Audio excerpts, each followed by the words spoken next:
Transmitiendo Radio C4, conectando y comunicando al cuerpo de Cristo.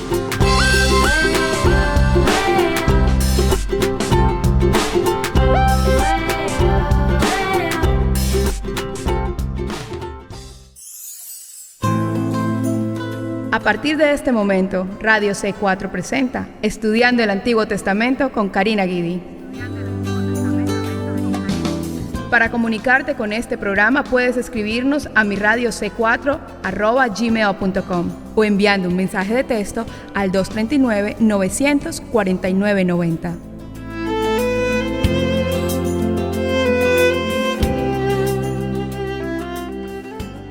Que el Señor les bendiga. Estamos aquí en otro programa estudiando el Antiguo Testamento y estamos, por supuesto, todavía con Primera de Samuel. Vamos a continuar donde habíamos dejado en el capítulo 17, siguiendo desde el versículo 43, Primera de Samuel 17, 43. Lo bueno es que estos estudios están siendo grabados y por supuesto están disponibles para oírlos nuevamente. Si usted va a la página de la radio, Mi Radio C4, luego también en algún momento llegan al canal en YouTube, puede ir a YouTube, pone Karina Guidi, Libre al Fin, más específicamente, o simplemente Karina Guidi, pero para encontrarlo mejor, todo lo que se graba en la radio, puede ir a Karina Guidi, Libre al Fin, y allí va a tener acceso a todos estos estudios, no solamente los estudios del Libre al Fin, sino también estudiando el Antiguo Testamento, y encontrará allí también todos los relatos con nuestra hermana Cristina Herrera de las hermosas predicaciones de Charles Spurgeon. Así que ahí sí que tiene muchísimo material. Mucha gente dice, yo quiero estudiar la Biblia, ¿de qué manera estudio la Biblia? Bueno, estamos en realidad enseñando de qué manera se estudia la Biblia. Yo pienso que hace muchísimo tiempo que la iglesia ha perdido la manera de cómo estudiar la palabra de Dios. Y se estudian algunos tópicos, pero este tipo de estudio de esta manera, como lo realizamos aquí, de libro por libro, capítulo por capítulo, versículo por versículo y palabra por palabra, yo sinceramente he notado, he experimentado que es la manera en la que más se crece en la gracia y en el conocimiento del Señor Jesucristo. Que de verdad esto lleva a una madurez. El Espíritu Santo se mueve poderosamente cuando nosotros prestamos atención y podemos llegar a valorar cada una de las palabras del Señor. Por eso el Señor en su palabra dice que no solo de pan vivirá el hombre, sino de toda palabra, es decir, de cada una de las palabras que proceden de la boca de Dios. Entonces, con este tipo de estudio, hermanos, estamos dándole la importancia a cada una de las palabras que el Espíritu Santo inspiró a todos estos autores. ¿Entiende? Y gloria sea el nombre del Señor, que el Señor nos ha provisto de este material para que podamos estudiar la Biblia de esta forma. Lleva paciencia, lleva disciplina, perseverancia, constancia, un acto de fe y mucho amor por Dios y por su palabra. Y aquellos que tengan esto y este poderoso, el poder del Espíritu Santo se va a hacer manifiesto allí, y usted verá que tendrá un mayor amor por su palabra y el Señor le va a hablar grandemente. Porque si el Señor le va a hablar a usted en algo que usted necesita que le hable, va a ser por medio de la palabra de Dios. Con esto seguimos, muy bien, Primera de Samuel, capítulo 17, y seguimos con la Biblia de Estudio del Expositor desde el versículo 43, y dice así: Y dijo el filisteo a David, esto es esta confrontación, la respuesta del gigante a David, allí de Goliat: ¿Soy yo un perro para que vengas a mí con palos? Y maldijo a David por sus dioses. Probablemente él pidió ayuda a su dios Dagón, el dios adorado por los filisteos. Dijo luego el filisteo a David: ven a mí y daré tu carne a las aves del cielo y a las bestias del campo. Por lo menos esto es lo que estaba en mente de este temible filisteo, de que esto es lo que él haría con David. Y la respuesta de David a partir del versículo 45 que dice: entonces dijo David al filisteo: tú vienes a mí con espada y lanza y escudo, pero yo vengo a ti en el nombre del Señor de los ejércitos, el Dios de los escuadrones de Israel, que tú has provocado. Tiene que tener mucho cuidado aquel que provoca al Dios Todopoderoso. Goliat maldijo a David por sus dioses y David ahora invoca el nombre del Señor de los ejércitos. Por lo tanto, es Jehová contra Dagón. 46. El Señor te entregará hoy en mi mano. Mire, sabe que el Señor siempre va a ganar. Esto es de lo que debemos estar muy seguros. Así cuando Elías estaba allí enfrentado con todos los sacerdotes paganos de los Baales, todos estos profetas falsos, y allí hubieron 2 montes, 2 altares, 2 sacrificios, y el Dios que contestara por fuego, ese sería el verdadero Dios. Era allí la lucha o más bien la situación era entre Dios, el único Dios verdadero, y Baal. Aquí era el Señor Jehová contra Dagón. Y por supuesto, siempre el Señor, Él es el vencedor. 46 dice: el Señor te entregará hoy en mi mano.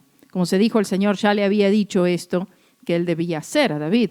Y yo te venceré y quitaré tu cabeza de ti, y daré hoy los cuerpos de los filisteos a las aves del cielo y a las bestias de la tierra, y sabrá la tierra toda que hay Dios en Israel. David no estaba actuando con presunción, él no estaba suponiendo estas cosas, él no se estaba aventurando a algo por simplemente jactándose, sino que David estaba seguro de la palabra de Dios y de lo que Dios le había dicho que él haría por su mano. 47 dice: y sabrá toda esta congregación que el Señor no salva con espada y lanza, porque del Señor es la batalla y Él os entregará en nuestras manos. Para asegurarnos que del Señor es la batalla, tenemos que operar contra los gigantes que vienen contra nosotros según el orden prescrito de Dios. Es decir, la manera de poder vencer al enemigo no es con espada ni lanza, sino vamos a perder este conflicto. Y ese orden, esa manera de Dios, el método de Dios, la solución de Dios y la respuesta de Dios es exclusivamente Cristo y lo que Él hizo por nosotros en la cruz, que siempre debe ser el objeto de nuestra fe. Y siendo ese el caso, el Espíritu Santo fácilmente y rápidamente podrá darnos esa victoria. Él estará de nuestra parte exactamente como lo hizo por David, teniendo asegurada la victoria. 48. Y aconteció que cuando el filisteo se levantó para ir y llegarse contra David, David se dio prisa y corrió al combate contra el filisteo. Esto es algo importante a comentar porque la fe nunca retrocede, sino más bien corre hacia su enemigo. La fe no se queda escondida, sino que actúa. Actúa en confianza, sabiendo que el Señor, Él es el que pelea por nosotros. 49. Y metiendo David su mano en el saco, tomó de allí una piedra y se la tiró con la honda e hirió al filisteo en la frente, y la piedra se le hundió en medio de la frente y cayó en tierra sobre su rostro. Y esto es un tipo, es decir, esta ilustración es un tipo de lo que últimamente el Señor Jesús haría y lo que Él ya hizo a Satanás en la cruz del Calvario, y fue predicho por el Señor inmediatamente después de la caída. En Génesis 3:15, cuando Él dijo a Satanás que usaba a la serpiente, y cuando dice: y pondré enemistad entre ti y la mujer, y entre tu simiente y la simiente suya, esta, es decir, Él te herirá en la cabeza, hablando de Cristo, esta herida mortal en la cabeza a Satanás, y tú le herirás en el calcañar, lo cual estaba hablando de los padecimientos de la crucifixión. Y esta palabra ya había sido dada por el Señor ahí tras la caída del hombre en el huerto del Edén, Génesis 3:15. Y esto es exactamente lo mismo. Aquí nos ilustra una vez más por medio de esta derrota y de esta gran victoria ganada por David, de lo que el Señor Jesucristo haría en la cruz del Calvario derrotando a Satanás. 50 dice: así venció David al filisteo con honda y piedra, e hirió al filisteo y lo mató, sin tener David espada en su mano. Es decir, él no se estaba valiendo de nada de lo cual se vale el mundo. Él no estaba confiando en espada, él no estaba confiando en lanza, sino que él había arremetido contra este gigante por el poder y la unción del Espíritu Santo. Dios no está limitado en cuanto a lo que él puede usar para lograr la victoria. Fue una simple piedra, pero el Señor no necesita nada. Él usaría una onda y una piedra en posesión de un joven que tenía fe. 51, pero corrió David y se puso sobre el filisteo. Se supone que el cristiano tenga esta misma posición, encima del filisteo, es decir, por arriba del filisteo, poniendo su pie arriba del filisteo, dominio sobre sus Goliats, y no que ellos tengan dominio sobre él. Y tomando la espada de él, la espada del Espíritu, sacándola de su vaina, lo mató y le cortó con ella la cabeza. Y cuando los filisteos vieron su paladín muerto, huyeron. Y levantándose los de Israel y de Judá, dieron gritos de guerra y siguieron a los filisteos hasta llegar al valle y hasta las puertas de Ecrón. Y cayeron los heridos de los filisteos por el camino de Sasharaín hasta Gat y Ecrón. Tornando luego los hijos de Israel de seguir los filisteos, despojaron su campamento, es decir, tomaron todos los despojos que los filisteos habían dejado. Y David tomó la cabeza del filisteo y la trajo a Jerusalén, pero puso sus armas en su carpa. Cerca de 1000 años después de este evento, nuestro David celestial saldría de la tumba con la cabeza de Satanás en sus manos, por así decirlo, y porque él vive, nosotros también viviremos. 55, y cuando Saúl vio a David, que salía a encontrarse con el filisteo, dijo a Abner, general del ejército: Abner, ¿de quién es hijo aquel joven? Y Abner respondió: vive tu alma, oh rey, que no lo sé. Y el rey dijo: pregunta pues, ¿de quién es hijo aquel joven? Y cuando David volvía de matar al filisteo, Abner lo tomó y lo llevó delante de Saúl, teniendo la cabeza del filisteo en su mano. Y le dijo Saúl: joven, ¿de quién eres hijo? Y David respondió: yo soy hijo de tu siervo Isaí de Belén. Como se dijo, posiblemente habían pasado unos 2 años o más desde que David visitaba frecuentemente a Saúl para tocar el arpa, para cantar, cuando Saúl era atormentado por espíritus de demonios. Recuerdan que él era calmado por la música. Y como los jóvenes en 2 años o más, a esa edad hacen un gran cambio físico, obviamente Saúl ni siquiera lo reconoció, no se dio cuenta de que ese joven era el mismo usado por el Señor para traer alivio a su alma y a su espíritu cuando era atormentado por los espíritus de demonios. Oh, gloria sea el nombre del Señor. Alabado sea su nombre por esta palabra. Mire, nada da más energía, dice el comentarista McIntosh, y poder para perseverar que la conciencia de que se actúa para Dios y de que Dios actúa con nosotros. Esto quita todo obstáculo, eleva el alma por encima de toda influencia humana y la introduce en la región de la omnipotencia. Tengamos solamente la plena seguridad de que estamos del lado del Señor y de que su mano actúa con nosotros, y nada podrá hacernos salir de la senda del servicio y del testimonio a donde quiera que nos conduzca. Todo lo puedo, dice el apóstol, en Cristo que me fortalece. Y también, por tanto, de buena gana me gloriaré más bien en mis debilidades para que repose sobre mí el poder de Cristo. Filipenses 4:12, 2 Corintios 12:9. El más débil de los santos lo puede todo por Cristo, pero si el ojo de la carne se fija en este débil santo, puede parecer presuntuoso hablar de poder hacerlo todo. Por eso cuando Saúl mira a David y lo compara con Goliat, juzga sanamente cuando dice: no podrás tú ir contra aquel filisteo para pelear con él, porque tú eres muchacho y él un hombre de guerra desde su juventud. En el versículo 33. Es una comparación entre la carne y la carne, y bajo esa perspectiva es totalmente justa. Si se compara a un joven con un gigante, toda la ventaja está del lado de este último. Pero Saúl habría debido comparar la fuerza de Goliat con la del Dios de los escuadrones de Israel. Es lo que hace David. Aquí la situación, hermanos, era entre Jehová, el Dios de los escuadrones de Israel, y Goliat. Y David respondió a Saúl: tu siervo era pastor de las ovejas de su padre, y cuando venía un león o un oso y tomaba algún cordero de la manada, salía yo tras él y lo hería y lo libraba de su boca, y si se levantaba contra mí, yo le echaba mano de la quijada y lo hería y lo mataba. Fuese león, fuese oso, tu siervo lo mataba, y este filisteo incircunciso será como uno de ellos, porque ha provocado al ejército del Dios viviente. Gloria a Dios. Oh, gloria a Dios. Es decir, el león, el Señor me ha dado el poder para combatir un león, un oso, y lo mismo será con este filisteo incircunciso. Y tal era el argumento de la fe. Tal era la confianza, no en su fuerza, sino en la fuerza del Señor. La mano que había librado a David de una dificultad lo libraría de otra. No hay ningún sí en todo esto. David no esperaba ninguna señal, simplemente dice: tu siervo irá. Aleluya.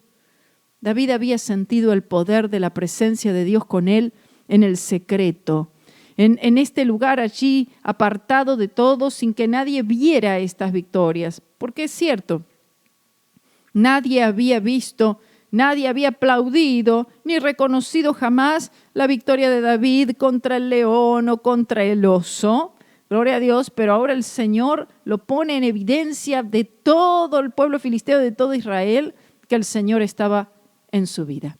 Nadie parece haber oído de todo esto antes, y él sin duda jamás habría hablado tampoco de todo esto, de no haber sido con el expreso propósito de mostrar sobre qué base sólida reposaba su confianza en cuanto a la gran obra que iba a emprender. Quería mostrar claramente que no daba ese paso en su propia fuerza. Así ocurrió con Pablo cuando fue arrebatado al tercer cielo. Durante 14 años este secreto había permanecido sepultado en el corazón del apóstol, y jamás lo habría divulgado si no fuera porque los razonamientos carnales de los corintios lo habían obligado a ello, por supuesto en defensa de su llamado. Estos dos ejemplos están llenos de instrucción práctica para nosotros. La inmensa mayoría de nosotros somos demasiado propensos a hablar de nuestros pobres hechos, o por lo menos a pensar en ellos. La carne tiene una fuerte tendencia a vanagloriarse absolutamente en todo lo que pensamos que pueda llegar a exaltar el yo. Y si el Señor, a pesar de lo que somos, ha realizado algún pequeño servicio por nuestro medio, ¿cuánto estamos dispuestos a comunicarlo a los demás, verdad? En un espíritu de orgullo y de autocomplacencia. Es bueno y conveniente hablar de la gracia del Señor y tener el corazón lleno de gratitud y alabanzas, porque esta gracia se dignó servirse de nosotros, pero esto es muy diferente de la jactancia respecto de cosas que se relacionan con uno. Esto tiene muchísimo que ver en relación al tiempo presente, el tiempo moderno y las redes sociales, donde las redes sociales en sí, no importa si es cristiano o no es cristiano, es jactancia. Lo que más se ve allí es un ego inflado y pura jactancia. Aquí vemos que David guardaba en su corazón el secreto de su triunfo sobre el león y el oso, hasta el momento en que se presentó la ocasión adecuada para hablar de ello. Incluso entonces no habla de sí mismo como de aquel que realizó la hazaña, sino que simplemente dice: Jehová, que me ha librado de las garras del león y de las garras del oso, Él también me librará de la mano de este filisteo. Preciosa fe, que cuenta con Dios para todo y que no confía para nada en la carne, que introduce a Dios en cada dificultad y nos conduce con un corazón lleno de gratitud a ocultar el yo y a dar al Señor toda gloria. Ojalá que nuestras almas puedan conocerla más, hermanos. Pero a menudo hace falta mucha espiritualidad para descubrir la profunda diferencia que existe entre el lenguaje de la fe y el lenguaje de las frases repetidas y las expresiones formularias de la mera religiosidad. Saúl asume la vestimenta y la fraseología de la religiosidad, Pudimos verlo más de una vez en su historia. Y lo volvemos a ver en su entrevista con David. La religiosidad y la fe son vistas aquí en marcado contraste. Cuando David declaró su fe de forma clara e inequívoca en la presencia y el poder de Jehová, Saúl añadió, ve, y Jehová esté contigo. Versículo 37. Pero qué poco comprendía lo que implicaba el hecho de tener a Jehová consigo. Parecía confiar en Jehová, pero en realidad confiaba en su armadura. Si hubiese comprendido bien el alcance de sus palabras, ¿cómo habría pensado en vestir a David con su armadura? Jehová esté contigo era en boca de Saúl una mera expresión de su uso común y formulado. Es decir, bueno, espero que Dios te ayude, que te vaya bien. De hecho, esto no significaba nada porque no tenía la más remota idea de lo que era para David ir simplemente y solamente con el Señor. Es bueno detenernos un momento a considerar y señalar claramente el mal que hay en el hecho de emplear palabras que, en lo que se refiere a nosotros, no significan nada, pero que en el fondo toman el nombre y la verdad del Señor con ligereza. ¿Cuán a menudo hablamos de confiar en el Señor cuando en realidad nos apoyamos en alguna circunstancia o en un conjunto de circunstancias? ¿Cuán a menudo hablamos de vivir día a día en la simple dependencia de Dios cuando, si juzgáramos delante de Él la verdadera condición de nuestras almas, encontraríamos que en realidad íbamos en busca de recursos humanos o terrenales? Se trata de un serio mal contra el cual debemos guardarnos muy cuidadosamente. Es justamente lo que manifestó Saúl cuando, habiendo hecho uso de la aparente piadosa expresión Jehová esté contigo, comenzó a vestir a David con su armadura y le puso un yelmo de bronce sobre la cabeza y dice, y vistióle su loriga, en el versículo 38. No tenía idea de que David combatiría de una manera diferente de la habitual. No sería de manera natural, sino espiritual. Sin duda hacía profesión de que era en el nombre de Jehová, pero pensaba que David debía emplear medios ordinarios. Sucede a menudo que al hablar de emplear medios, en realidad uno excluye totalmente a Dios. Profesamos emplear medios en la dependencia de Dios cuando en realidad solo empleamos el nombre de Dios, mientras dependemos de nuestros medios. Esto prácticamente, y según el juicio de la fe, es hacer un Dios de los medios. ¿Qué sino idolatría? ¿En qué tenía más confianza Saúl? ¿En Jehová o en su armadura? Y en esto es muy claro, hermanos, en la iglesia moderna. La iglesia moderna tiene la fe puesta no en Jesucristo y este crucificado, sino en su armadura y todo lo que eso constituye. En su armadura, evidentemente, y lo mismo se puede decir de todos aquellos que no marchan verdaderamente por la fe, ellos se apoyan en los medios y no en Dios. Notemos qué sorprendente relación tiene todo esto con el título de este artículo, es decir, de todo este comentario que se llama La vida de la fe, el cual es puesto de relieve por la interesante escena que estamos considerando ahora. En ella vemos al hombre de fe y al hombre que recurre a los medios, y podemos ver hasta qué punto el primero hace uso de los medios. Sin duda podemos servirnos de los medios, pero es necesario que estén en perfecta armonía con la actividad de la fe y con la intachable gloria del Dios de toda gracia y poder. Pues bien, David siente que la armadura de Saúl y su cota de malla no son medios que la fe pueda emplear y, por lo tanto, rehúsa utilizarlos. Esto es lo que decimos siempre. Si no es fe en la cruz de Cristo, debe ser eliminado.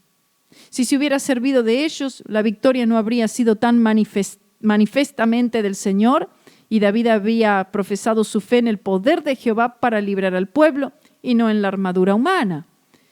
Es cierto que debemos emplear medios, pero tengamos cuidado de que no excluyan la cruz de Cristo. La fe espera en Dios, deja que Él se sirva de los medios que quiera y no le pide bendecir aquellos medios que escogeríamos nosotros. El versículo 39 dice, y ciñó David su espada sobre sus vestidos y probó a andar porque nunca había hecho la prueba. Y dijo David a Saúl: yo no puedo andar con esto, porque nunca lo practiqué. Y David echó de sí aquellas cosas. Hay un mensaje que hace bastante tiempo atrás prediqué aquí en la iglesia y tiene ese título: yo no puedo andar con esto. Es decir, nosotros debemos despojarnos, dice la palabra de Dios, de todo pecado, de todo peso. Amén. Y para que podamos nosotros correr la carrera. Feliz liberación de las trabas humanas. Se ha hecho observar con razón que la prueba de David no fue su encuentro y su combate con el gigante, sino la tentativa de vestirlo con las armas de Saúl. Si el enemigo hubiese tenido éxito en persuadirlo de ir a combatir con esta armadura, todo habría estado perdido. Pero por la gracia la rechazó y se entregó así enteramente a las manos de Jehová. Sabemos qué seguridad encontró allí. Así es como la fe actúa siempre. Ella deja todo en las manos de Dios solamente. No se trata de Jehová y la armadura de Saúl, sino de Jehová solo. Oh, gloria sea el nombre del Señor. Volvemos en un momento nada más. Tras la pausa, no se vaya.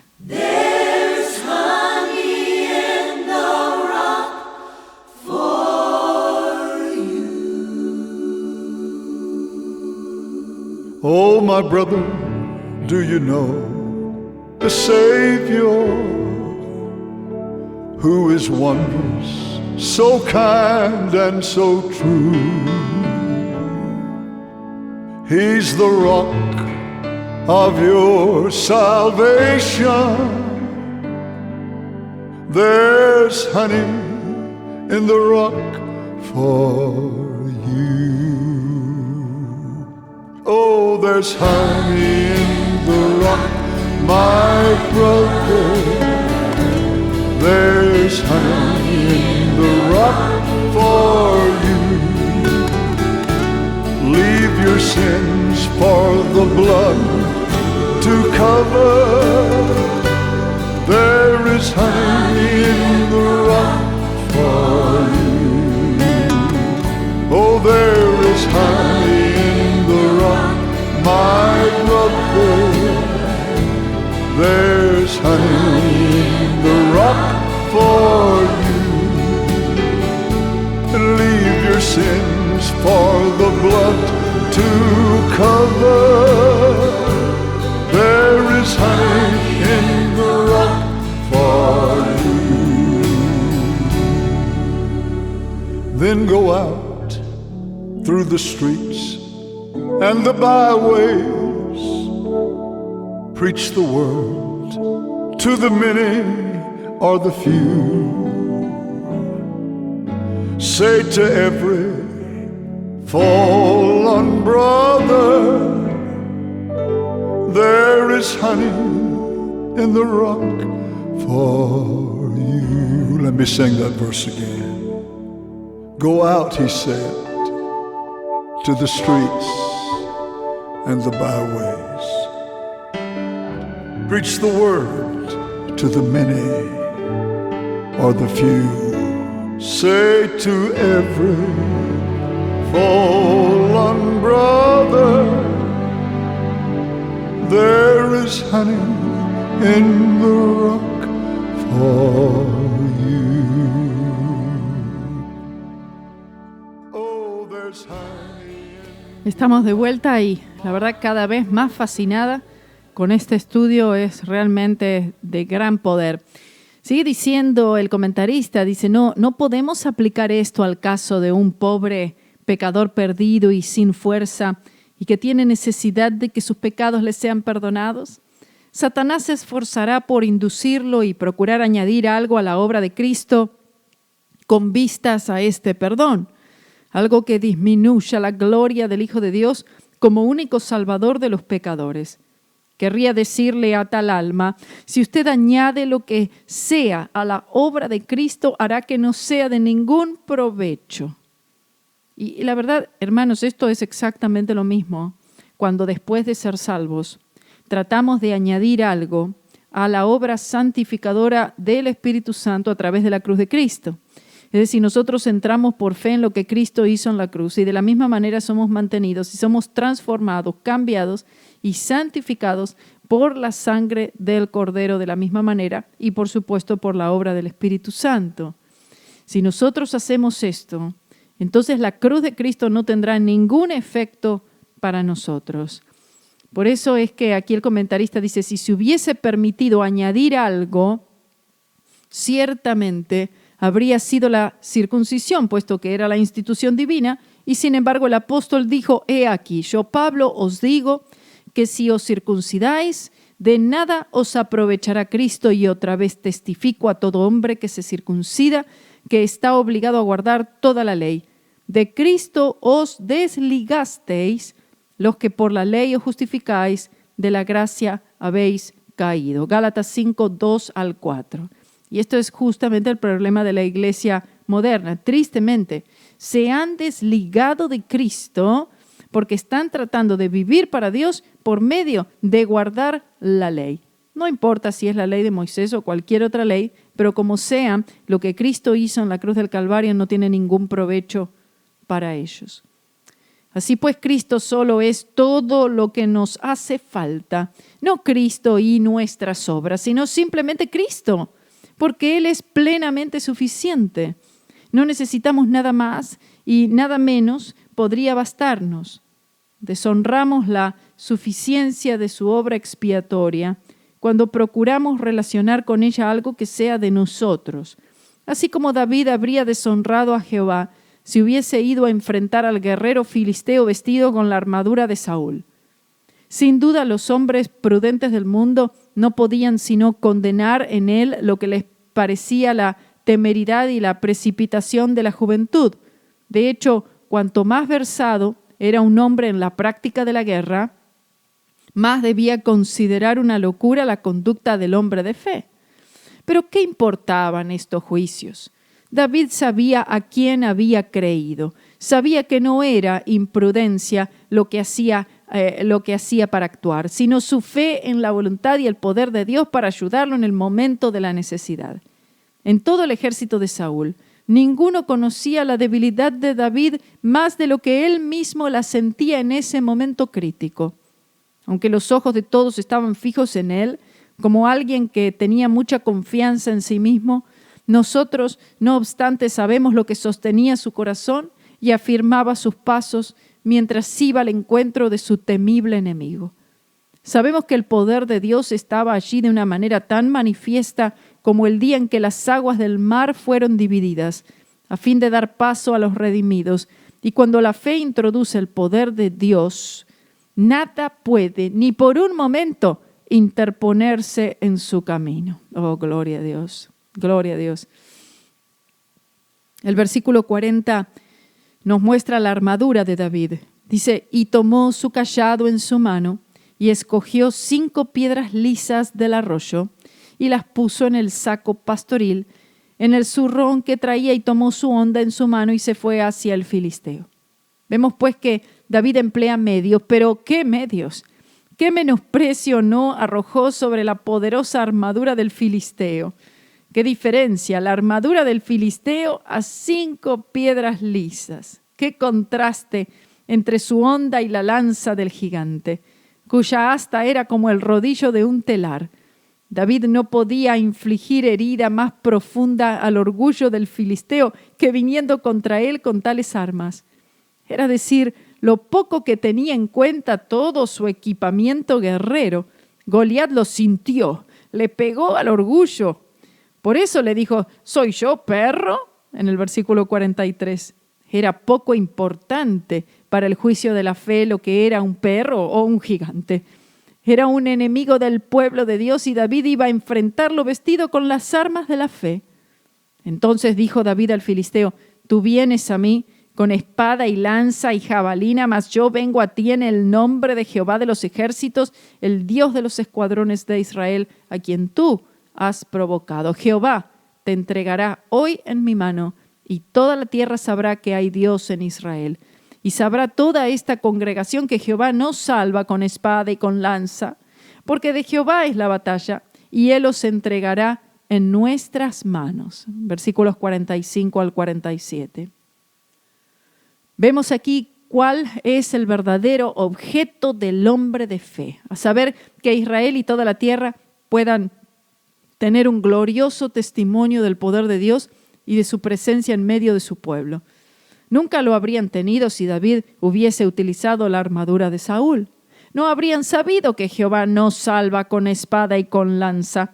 Si David la hubiera empleado, su combate habría sido similar a cualquier otro. Pero la honda y la piedra, si bien daban poca prominencia al que las usaba, daban toda la gloria a aquel de quien provenía la victoria. Gloria a Dios, porque a fin de cuentas es Dios quien debe llevarse toda la gloria y no los hombres. La fe honra siempre a Dios y Dios honra siempre a la fe.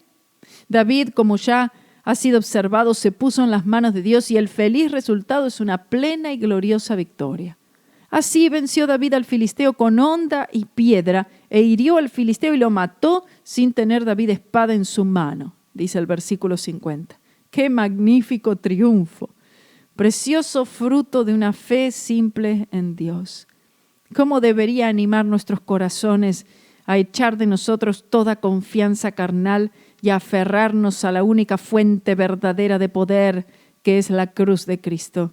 David se convirtió en el instrumento de la liberación de sus hermanos. Los sarcasmos y las amenazas del filisteo incircunciso llegaron a su fin. Un joven pastor, ignorado, despreciado, aun siendo el rey ungido de Israel, vino del fondo de su retiro, en medio de los suyos, desde el medio de las ovejas se enfrentó solo contra el enemigo de su pueblo, lo derribó e hizo de él un espectáculo a los ojos de todos. Y todo esto, notémoslo bien, lo hizo como siervo de Dios y de Israel y por la energía de una fe que las circunstancias no podían sacudir. Maravillosa liberación operada por un solo golpe, sin maniobras militares ni estrategias, sin la destreza de los generales, sin que los soldados hayan realizado ninguna hazaña. Una piedra tomada del arroyo, oh gloria a Dios. El arroyo tipifica el Espíritu Santo y lanzada por la mano de un pastor con la fuerza y la energía del Espíritu. Bastó para tumbar en el polvo al hombre fuerte de los filisteos. Fue la victoria de la fe. Y cuando los filisteos vieron a su paladín muerto, huyeron. Versículo 51. Qué vana es la esperanza fundada en los perecederos recursos de la carne hasta cuando parecen llenos de fuerza, parecen llenos de energía, porque eso es lo que aparentaba ser Goliat. Los que veían al gigante y al muchacho entablar el combate no podían sino temblar por el último.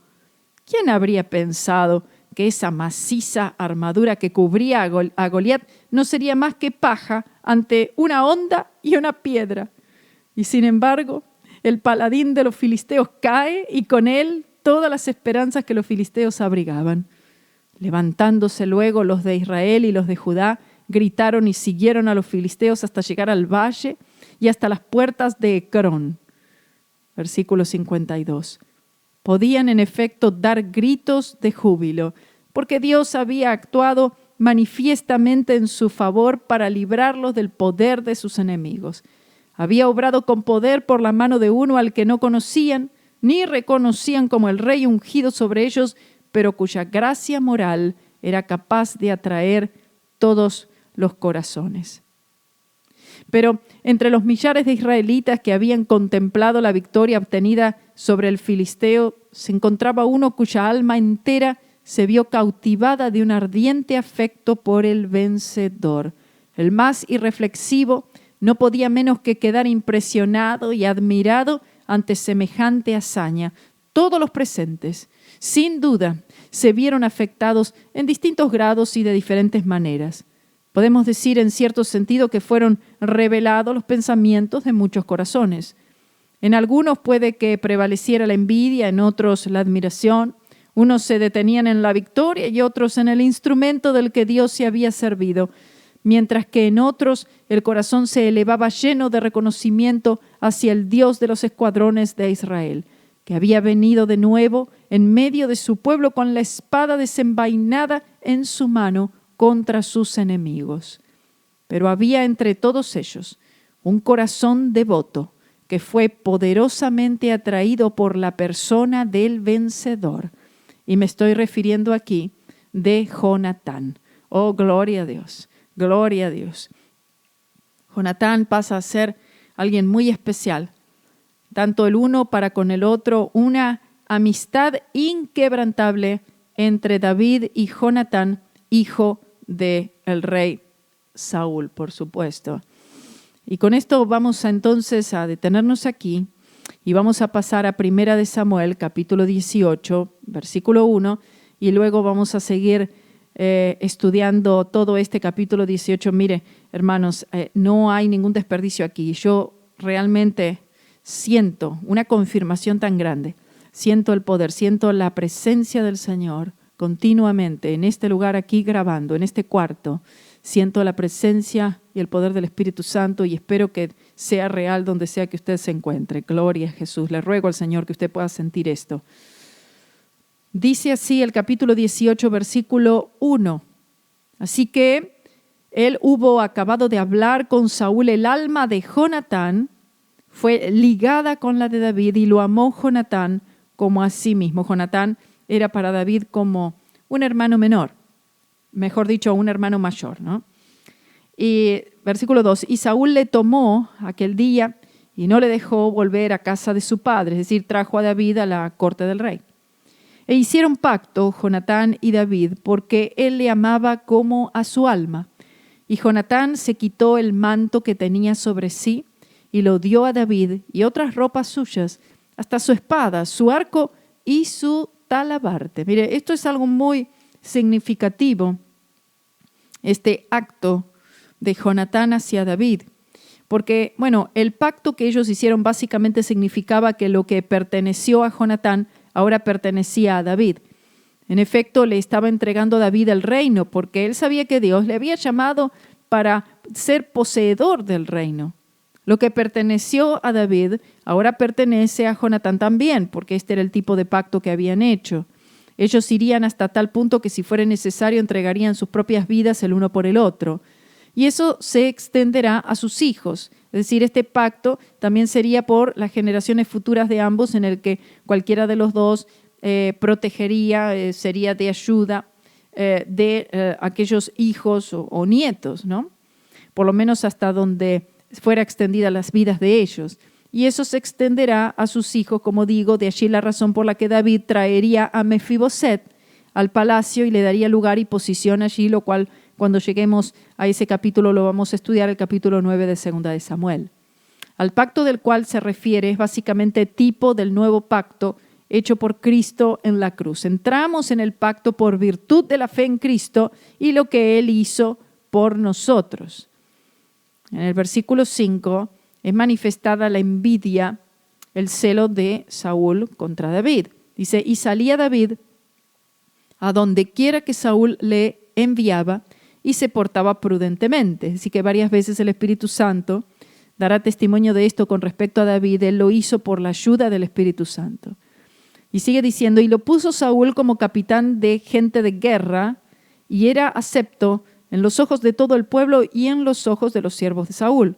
Y aconteció que como volvían ellos, cuando David volvió de matar al filisteo, salieron las mujeres de todas las ciudades de Israel cantando y danzando con panderos, con cánticos de alegría y con instrumentos de música al recibir al rey Saúl. Es decir, los recibían con estos cánticos y música debido a las victorias.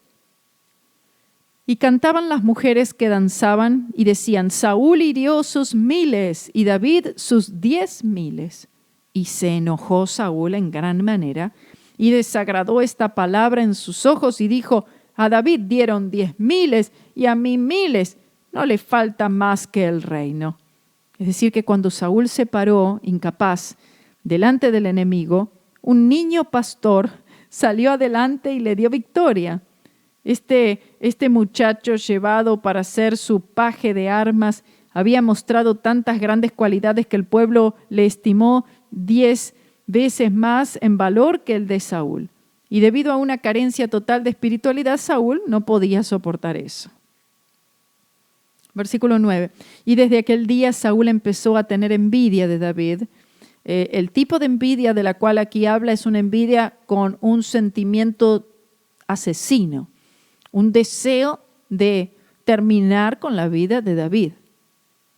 Otro día aconteció que el espíritu malo de parte de Dios tomó a Saúl y él profetizó en medio de su casa. Sin embargo, no estaba profetizando por el Espíritu de Dios, por supuesto. Estamos hablando aquí porque dice, ¿cómo que profetizó Saúl? Porque había profetizado. Esto fue al principio de su reinado. Si usted recordará, o por lo menos justo antes de asumir el reinado, él se acerca allí donde estaban estos otros hijos de los profetas y él también profetiza, etc. Pero aquí esta profecía, recuerden que ya ahora Saúl estaba tomado por espíritus de demonios. No estaba profetizando por el Espíritu de Dios, sino más bien por el poder de espíritus demoníacos. Y David tocaba con su mano, tocaba el arpa como los otros días, y estaba una lanza a mano de Saúl. Entonces ahí cerca de Saúl había una lanza, y mientras tanto David estaba tocando y estaba cantando. Y arrojó Saúl la lanza diciendo, enclavaré a David en la pared. Pero David lo evadió 2 veces, es decir, el Señor lo salvó. En lugar de permitir que David le atrajera al Señor, tomó el camino opuesto e intentó matar a David, porque siempre aquello que es de la carne trata de matar lo que es del Espíritu. Pero Saúl estaba temeroso de David por cuanto el Señor estaba con él y se había apartado de Saúl. Él puede ver los resultados aquí. Lo apartó pues Saúl de sí y lo hizo capitán de 1000 y salía y entraba delante del pueblo. Aparentemente los asuntos administrativos del reino habían sido descuidados. Ahora David está a cargo en esta capacidad y en cierto sentido Saúl promovió a David, dándole el cargo de 1000 hombres. Pero David ya no estaba en presencia de Saúl. Obviamente Saúl no sabía qué hacer con él porque gozaba de tanta popularidad con el pueblo. Y bueno, como sea, David avanza aquí en cuanto a su oficio.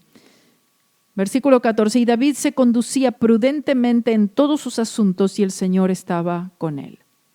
Esta era la razón por la cual el Señor lo bendecía.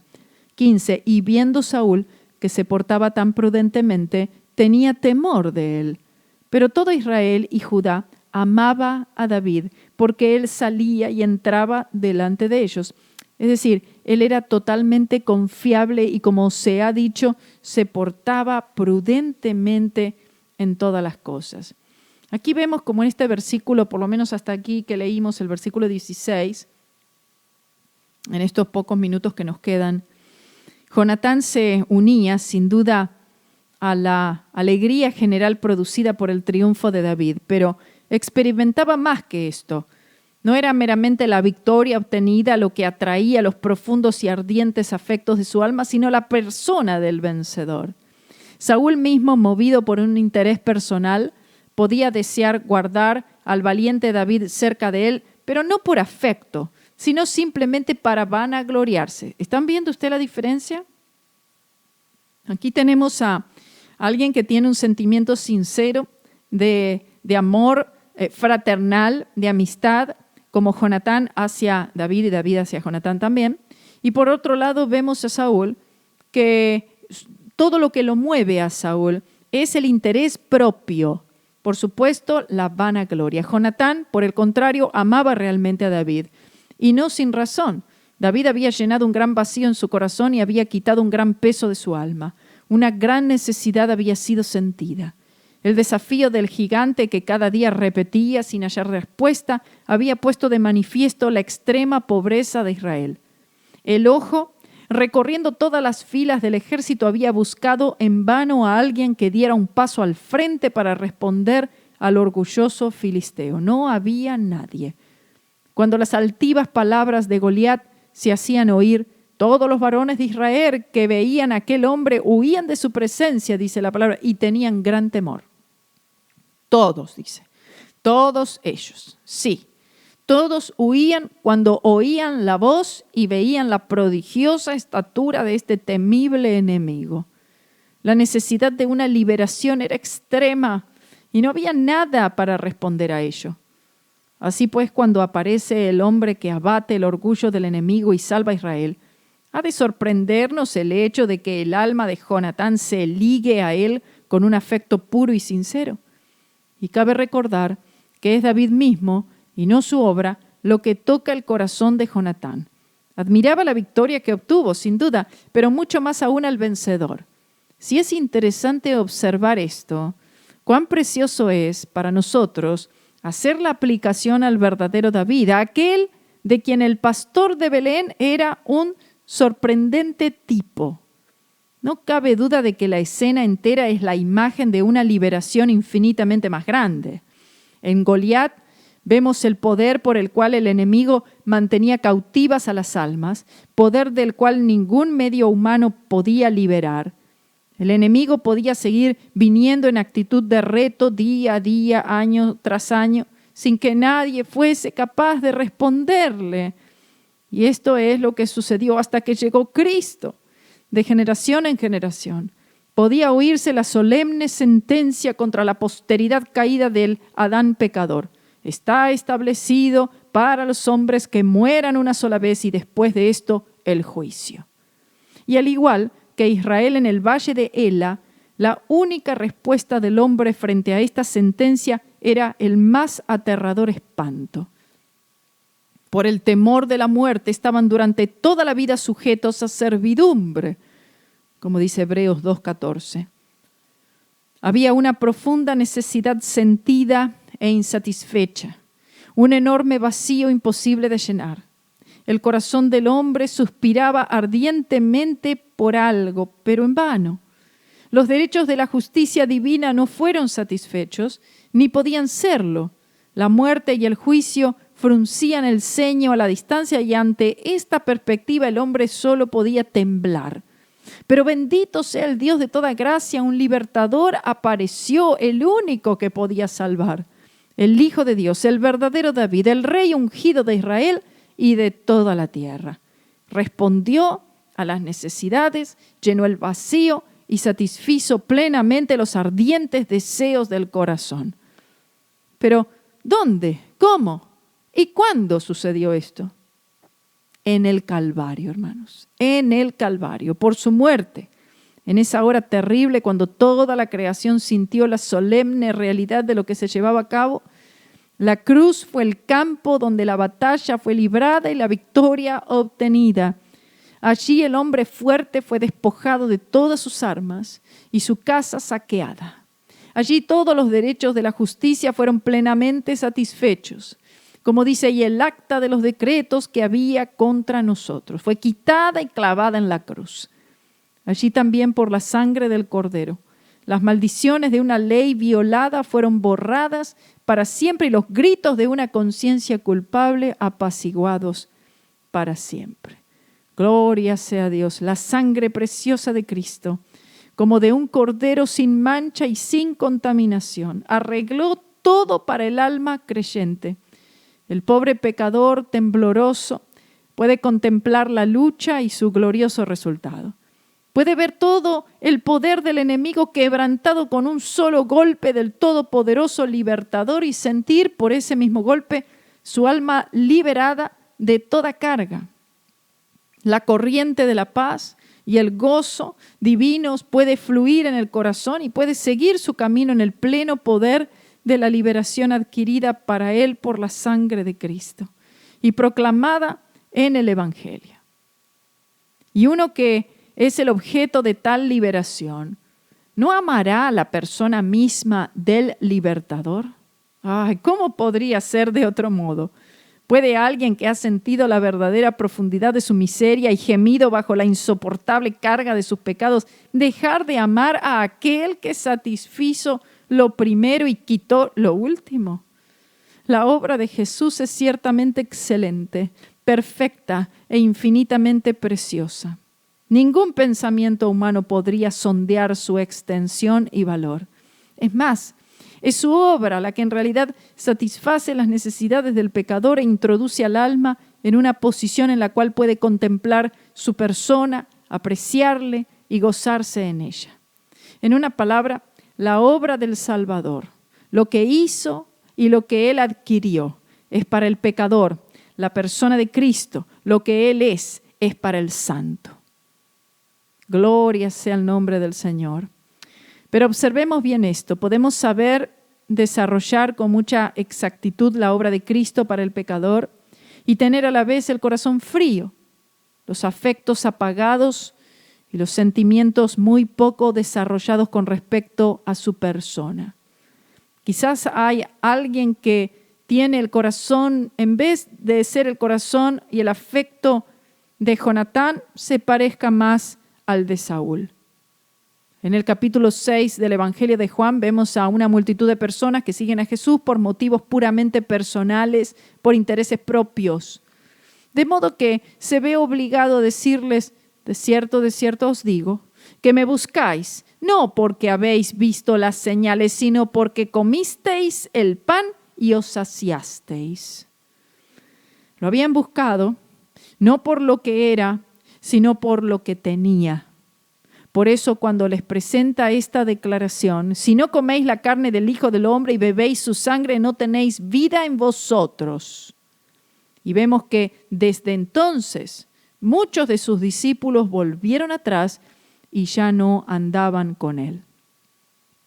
Entonces, comer su sangre y comer su carne y beber su sangre es, en otros términos, el alma que encuentra su alimento, su satisfacción, su porción en la ofrenda de sí mismo en sacrificio por nosotros, en la ofrenda de Cristo por nosotros y nuestra fe en su cuerpo y en su sangre. Gloria sea el nombre del Señor.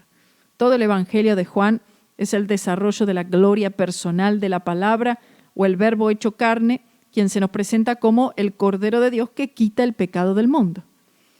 Pero el corazón natural no podía recibirlo como tal. Y por eso muchos de sus discípulos volvieron atrás, dice, y ya no andaban con él. La mayoría de los discípulos no podían soportar que se les insistiera acerca de esta verdad. No podían soportar la cruz, la sangre. Pero escuchemos el testimonio de uno que fue enseñado por Dios. Le respondió Simón Pedro, Señor, ¿a quién iremos? Tú tienes palabras de vida eterna. Y nosotros hemos creído y conocemos que tú eres el Cristo, el Hijo del Dios viviente. Tenemos dos cosas en estas palabras del apóstol. Primero, lo que Cristo tenía para ellos, la vida eterna que daba. Y en segundo lugar, lo que era para ellos, esto es, el Santo de Dios. Mediante lo primero, el pecador es atraído a él y mediante lo segundo, el santo es ligado a su persona. No solo satisface por su obra todas las necesidades de nuestras almas como pecadores, sino que por su persona también satisface todos nuestros afectos y deseos como santos. Esta sucesión de pensamientos es claramente sugerida por la tan interesante y conmovedora entrevista entre David y Jonatán. Una vez finalizado el combate, los millares de Israel y de Judá, con gritos de triunfo, habían perseguido a los filisteos y recogido los frutos de la victoria, mientras que Jonatán se ligaba a la persona del vencedor. Dice, y Jonatán se quitó el manto que llevaba y se lo dio a David y otras ropas suyas hasta que su espada, su arco y su talabarte. Dice el versículo 4. Y esto era amor, un amor puro y simple, sin afectación, ocupado únicamente con el objeto querido, no buscando su propio interés. El amor se despoja de todo por la persona amada.